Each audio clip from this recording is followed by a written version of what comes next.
नमस्कार. आज मी बनवत आहे साबुदाणा पळी पापड. तर इथे मी घेतलेले आहे 2 किलो साबुदाणे.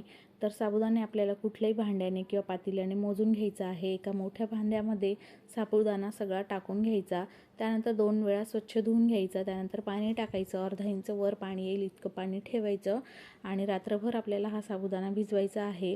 दुसऱ्या दिवशी सकाळी बघा साबुदाणा छान मोकळा असा करून घ्यायचा आहे. सुटसुटीत छान भिजलेला आहे आणि त्यानंतर गॅसवर मोठं पातेलं ठेवायचं. तर इथे मी साबुदाणा भिजवताना मोजून घेतला होता पातेल्याने. एक पातेलं साबुदाणा होता, त्यासाठी 5 पातेले मी पाणी गरम करायला ठेवलं आणि साईडला एक पातेलं पाणी गरम करायला ठेवलेलं आहे अजून. त्यानंतर इथे 8-10 सुक्या लाल मिरच्या मी मिक्सरमध्ये बारीक करून घेतलेल्या आहे. त्यानंतर पाण्यामध्ये 2-3 चमचे जिरं, लाल मिरचीचं जे आपण चिली फ्लेक्स असं करून ठेवलं ते टाकायचं किंवा लाल मिरची पावडर टाकू शकतो. चवीप्रमाणे मीठ टाकायचं, बारीक कापलेली कोथिंबीर टाकायची आणि छान उकळी आली की भिजवलेला साबुदाणा यामध्ये टाकायचा आहे. बघा सगळा साबुदाणा टाकून झाला की आपल्याला मध्यम आचेवर हा शिजवायचा आहे. तर खालीवर करत राहायचं, सोडून द्यायचं नाही, खाली लागायला नको. त्यासाठी हा मध्ये मध्ये 1-1, 2-2 मिनिटांनी खालीवर करत राहायचं. तर इथे मी मस्त असं हे शिजून घेते. हे शिजतं तोपर्यंत आपल्याला दुसरीकडे यासाठी लागणार आहे 1 किलो बटाटे. ऑप्शनल आहे, नाही टाकलं असंच ठेवलं तरी पण चालतं. तर इथे मी घेतले 1 किलो बटाटे. बटाटे स्वच्छ धुवून त्याची साल काढून घ्यायची, पुन्हा स्वच्छ धुवायची आणि पाण्यामध्येच याचा आपल्याला किस करायचा आहे. तर इथे जाड किसणी असेल तर जाड किस करायचा.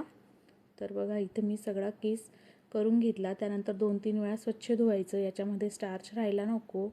तर इथे मी असं हे करून घेते. इथे पातेल्यामध्ये प्रमाण जास्त झालं होतं, त्यामुळे थोडंसं मी सारण काढून घेतलं आणि दुसरीकडे शिजवायला ठेवलं.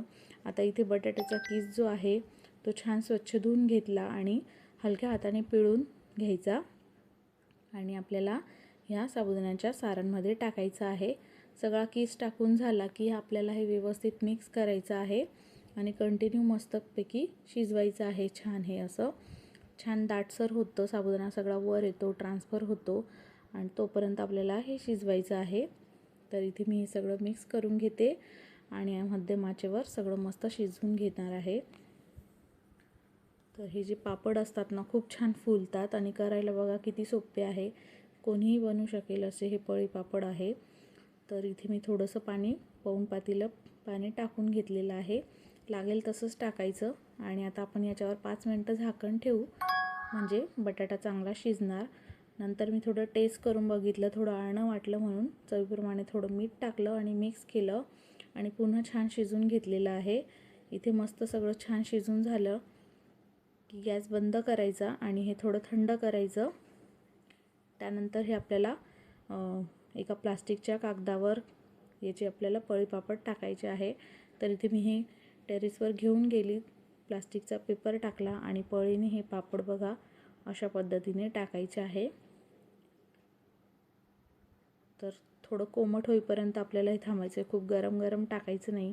तर सगळे हे असे पळी पापड मी टाकून घेते. मस्त कडकडीत उन्हामध्ये आपल्याला हे वाळवायचे आहे आणि संध्याकाळी पुन्हा हे पलटून घ्यायचे आहे, म्हणजे दुसऱ्या बाजूने खालून पण छान वाळले गेले पाहिजे. त्यामुळे तर मी संध्याकाळी येऊन हे पलटून गेली आणि मग दुसऱ्या दिवशी पण हे वाळून घेतले, म्हणजे असे 2-3 दिवस छान वाळले ना की मस्त हे 1-2 वर्ष टिकतात मग.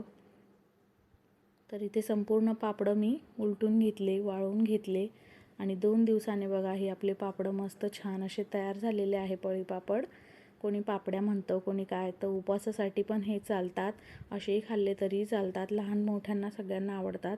बघा तळून किती छान असे 4 पट फुललेले आहे. तुम्हाला रेसिपी कशी वाटली तसं कमेंट करा, लाईक शेअर सबस्क्राईब करा. धन्यवाद.